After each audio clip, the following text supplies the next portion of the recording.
Halo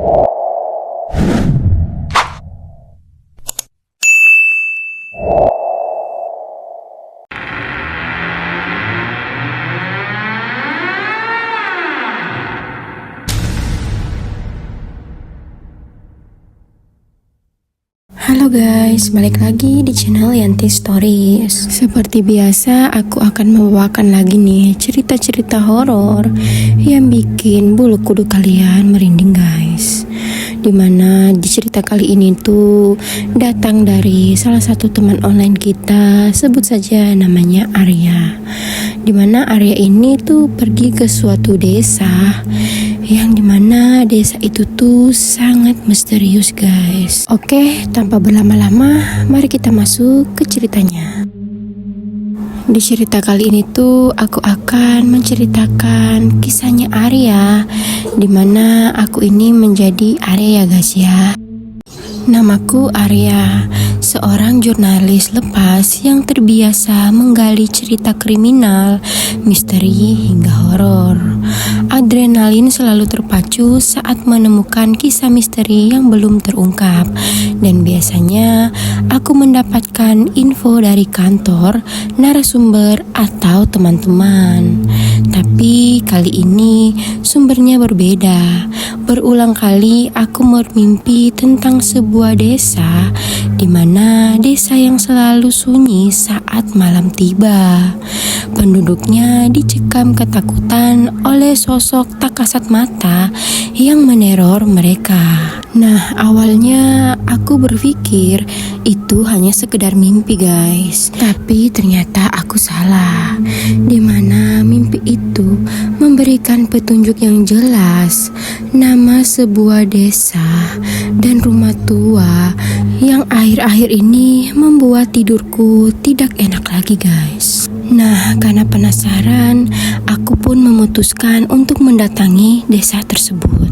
Desa Arjukulon, itulah namanya guys, yang seperti kulihat di mimpiku itu. Esoknya aku pun pergi ke terminal, di mana terminal itu terlihat ramai. Ada beberapa pedagang asongan yang berkeliaran dan juga kernet bus yang bersaut-sautan. Dan tidak terasa setelah 5 jam perjalanan, aku pun tiba saat senja meredup di ujung langit. Lewat desa Arjukulon mas? Tanyaku pada supir angkutan umum yang tengah ngetem di depan terminal. Lewat mas, tapi mas mau ke sana? Tanya supir itu ragu. Iya mas, memangnya kenapa? Besok pagi saja mas, kalau malam-malam desa Arjukulon pasti sepi. Enggak ada yang berani keluar rumah. Sejenak aku pun mengernyitkan dahi. Kenapa mas? Saya kurang tahu pasti.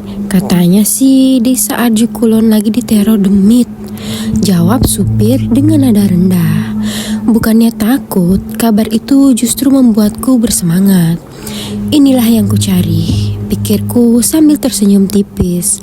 Aku segera naik ke angkutan itu karena tekadku sudah bulat untuk pergi ke desa itu. Nah, tidak terasa beberapa saat kemudian angkutan itu penuh. Meski masih tampak ragu, supir menurunkanku di dekat jalan setapak yang menuju desa Arjukulon. Langit sudah mulai gelap ketika aku menyusuri jalan kecil itu. Dan dalam beberapa menit, aku berdiri di depan gapura desa yang tampak akrab, persis seperti yang ada di mimpiku. Sebuah firasat aneh menjalar di tubuhku, seolah desa itu menyimpan rahasia yang lebih gelap dari yang kubayangkan. Aku melangkah perlahan di jalan setapak desa Arjukulon yang remang, dan malam itu begitu sunyi, hanya suara derik serangga yang menemani. Kakiku menapak di atas tanah berbatu, menimbulkan suara berderit yang samar. Di kejauhan, samar-samar aku melihat rumah tua di ujung jalan. Rumah yang selalu muncul di dalam mimpiku. Lampu di dalamnya redup, dan di sela gorden yang tipis, seseorang tampak mengintip keluar dengan wajah yang penuh kecemasan. Tiba-tiba seorang pria parubaya dengan wajah cemas keluar dari rumah itu, menghampiriku dengan langkah terburu-buru. "Aduh mas, kalau udah malam jangan keluar-keluar, apalagi sendirian," katanya dengan suara tegang. Maaf pak, saya baru datang," jawabku yang sedikit terkejut dengan kedatangan bapak itu. Pria itu mengerutkan dahi, menatapku dengan penuh kecurigaan. "Maaf mas, apa yang mas cari di sini?" Aku pun berusaha tersenyum meski merasa canggung. "Selamat malam pak, saya Arya, seorang jurnalis. Saya sedang mencari informasi tentang desa ini. Sebenarnya saya menemukan desa ini lewat mimpi saya pak. Mimpi itu berulang kali datang dan saya melihat tempat ini dengan sangat jelas." "Pak Darto, itulah nama bapak-bapak yang menghampiri Arya di malam itu." Pak Darto pun terdiam menatapku lebih dalam, seolah mencoba mencari kebenaran di balik kata-kataku. "Mimpi? Bagaimana Mas Arya bisa mimpi tentang desa ini?" tanyanya ragu. Aku pun menghela napas panjang, mencoba merangkai kata-kata. "Saya tahu ini terdengar tidak masuk akal, Pak. Awalnya saya juga mengira itu hanya mimpi biasa. Tapi mimpi itu datang berkali-kali dan dalam mimpi terakhir saya melihat nama desa ini tertulis jelas di gapura. Bahkan rumah tua ini, itu yang membuat saya penasaran dan akhirnya datang ke sini." Raut wajah Pak Darto berubah, seolah-olah cerita yang kuungkapkan menyentuh sesuatu yang ia sembunyikan. Nah, di tengah percakapan, samar-samar tercium bau yang tidak asing, aroma melati yang sangat menyengat. Aku melihat keringat dingin mulai muncul di wajahnya Pak Darto. "Mas, lebih baik kita lanjut ngobrol di dalam rumah. Ayo masuk," ujarnya terburu-buru. Matanya sesekali melirik ke arah kegelapan di sekitarnya. Tanpa banyak tanya, aku mengikuti langkahnya untuk masuk ke rumahnya. Suasana dalam rumah terasa begitu hangat, tapi tetap mencekam. Pak Darto menutup pintu rapat-rapat, seolah takut ada sesuatu di luar yang akan masuk. Saya tak menyangka ada orang luar yang mendapat mimpi tentang desa ini, katanya dengan nada suara berat. Matanya pun menatapku penuh kekhawatiran. "Saya juga bingung, Pak. Tapi kalau saya tidak datang ke sini, saya takut mimpi itu tidak akan berakhir," balasku sambil menatap wajahnya, berusaha mencari jawaban dari percakapan ini. Kemudian Pak Darto menghela napas panjang, lalu mulai menceritakan kisah yang sebenarnya terjadi di desa Arju Kulon. Kami, warga desa, memanggilnya dengan nama Melati. Dulunya dia adalah warga desa sini. Ia menjelaskan bahwa sosok Melati sudah lama menjadi misteri yang menghantui desa. Para orang tua selalu mengingatkan anak-anak mereka untuk segera pulang ke rumah jika mencium aroma melati yang menyengat di malam hari, karena melati mati dengan tidak tenang. Tapi 1 tahun belakangan, bau melati itu semakin sering tercium dan membuat warga heran. Beberapa bulan lalu, petugas ronda desa kami ketiduran di pos. Ia bilang saat terbangun ia mencium bau melati yang kuat, dan entah bagaimana tiba-tiba ia sudah berada di kuburan desa. Cerita Pak Darto dengan suaranya yang sedikit gemetar. Aku merasa bulu kuduku berdiri. "Yang benar, Pak." Pak Darto mengangguk dengan wajah serius. "Itu belum seberapa. Waktu itu Mbah Susi pulang kerja agak malam dan warga menemukan dia pingsan di tengah jalan paginya. Dia bilang dia mencium aroma melati yang benar-benar pekat dan melihat sosok perempuan dengan wajah pucat, mengenakan pakaian putih lusuh. Wanita itu juga menatapnya dari atap rumah. Mbah Susi lari ketakutan, tapi begitu dia berhenti kelelahan, sosok itu sudah ada di depan wajahnya. Perempuan itu tertawa cekikikan dengan suara yang sangat mengerikan, sampai akhirnya Mbah Susi pingsan di tempat. Kisah itu membuatku merinding. Bayangan sosok melati yang diceritakan Pak Darto berkelebat dalam pikiranku. Namun guys, rasa penasaranku justru semakin besar. Sebenarnya apa yang terjadi dengan Melati, Pak? Kenapa dia menghantui desa ini? Saat itu aku merasa bahwa misteri ini semakin dalam. Bukan cuma itu, karena aku yakin ada sesuatu yang perlu aku selesaikan di desa ini. Akhirnya tidak terasa malam ini kami berbincang lama tentang Melati menurut yang Pak Darto tahu dari warga lainnya.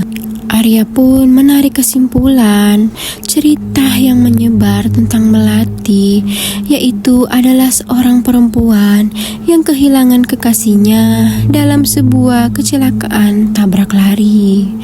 Mendengar kisah itu membuatku merasa mungkin saja teror di desa ini ada hubungannya dengan kejadian itu. Aku pun menambah kalau si Melati ini tuh senang sekali dengan bunga melati.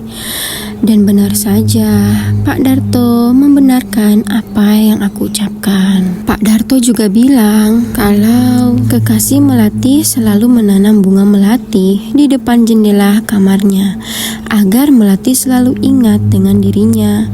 Sayangnya dia pergi begitu cepat dan Melati yang tak rela ditinggal oleh kekasihnya memilih untuk mengakhiri hidupnya juga di kamarnya.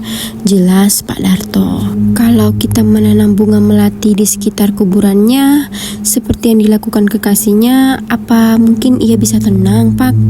Ucapku. Mendengar saranku, wajah Pak Darto berubah. Benar juga, kenapa kami tidak pernah kepikiran hal itu ya? Gumannya.